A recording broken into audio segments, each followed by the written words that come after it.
welcome to AEF TV in association with Engelati. I'm now joined by Prince Adetunji Adeyeye, who is a regulatory specialist working for the Association of Nigerian Electricity Distributors. Right. First of all, welcome. Thank you, Adam. Yeah, thank you. All right. Thanks for making the time to be here as well. It's quite nice to have you sat there because a lot of the narrative that's coming through in my interviews this year is energy ministers and other actors in the mix alike are saying that actually we really need to focus our energy on the entire value chain, and there's no point putting a lot of generation onto the grid or not the grid sometimes, if we can't get it to where it's needed, if people don't consume it. So I think, I know off air you said, well, that is true, that is the big issue. But can you put it into your own words and please, let's talk in a Nigerian context. All right. Okay. I'm not going to ask you to extrapolate to other countries. It's different issues. All right. Thank you, Adam. It's very true that what the ministers have said is what is going on in Africa. And to that extent, the electricity or the energy sector has to be seen as a single chain. In the case of Nigeria, we privatized recently through the electricity reform, which happened started in 2001, then 2005, and then the eventual transfer of assets to private owners in 2013. Now, but what has happened is the so much challenges that weren't probably anticipated earlier, and then the different stakeholders probably sometimes sees themselves as unique and standing alone. But that's wrong, for foreign investment to come and for the power to get to the people, you need the whole chain to work as one single chain. So either you are generation, transmission, or distribution, there has to be synergy. You are not adversarial to each other, and the problem that affects one does have the potential to sink others.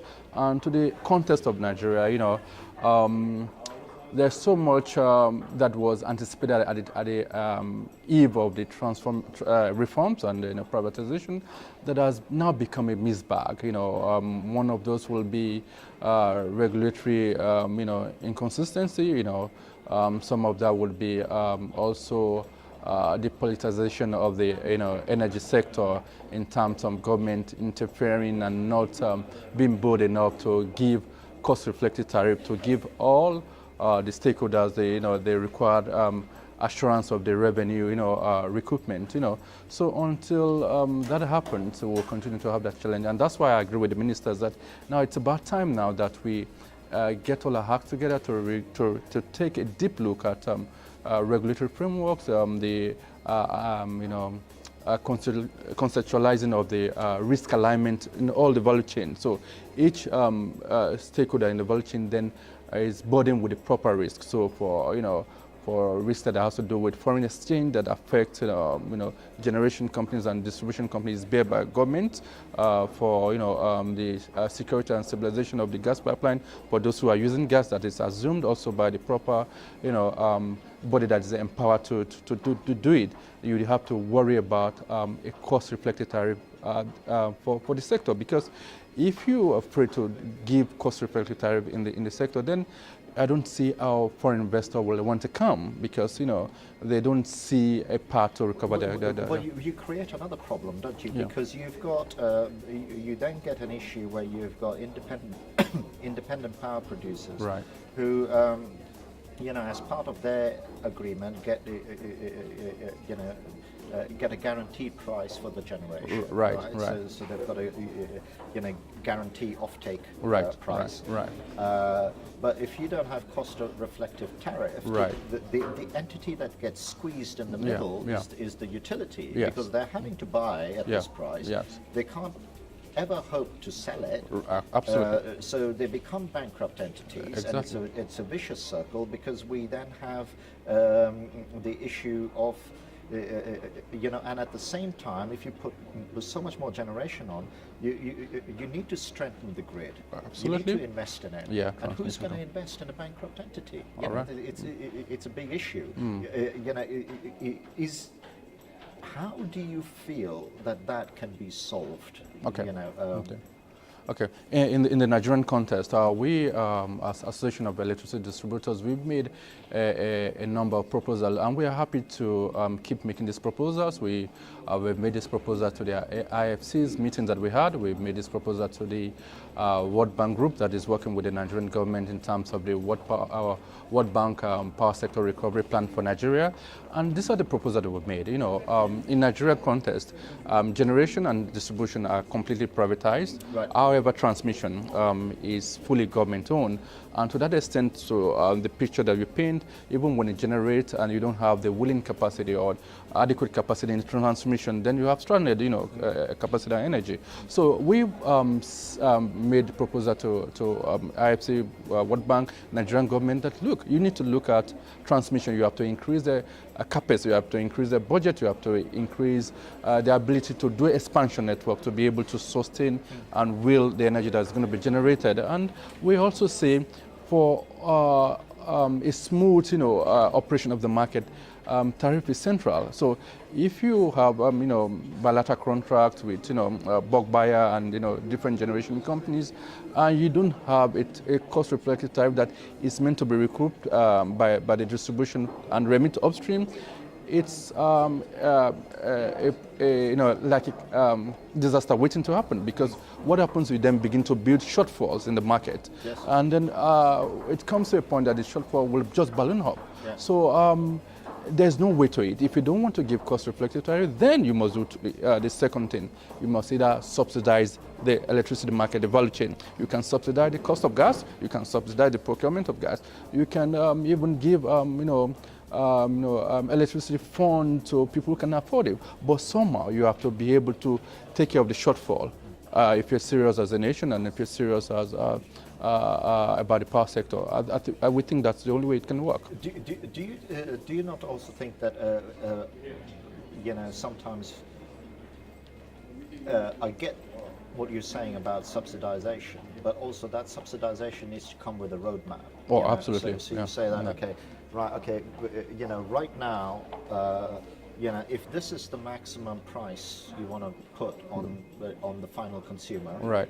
okay, Yeah. but you got to remit the shortfall. But some plan then needs to be in place, Right. to get generation in line with that maximum price, Right. You know, so that you can invest in the distribution network. Look, absolutely. You know, remove the non-technical losses. Yes, There's absolutely. a huge Yeah. efficiency gains to be Right, had in it. right. You know, are governments or the entities that you're talking to understanding the need for a roadmap like that? Oh, absolutely. You know, in Nigeria, power is key. You know, currently we are in a recession, and we believe that if we can get the power sector right, that will serve as a catalyst for, you know, us coming out of recession. So yeah, the government do understand it. They've engaged with stakeholders and even World Bank and international organization.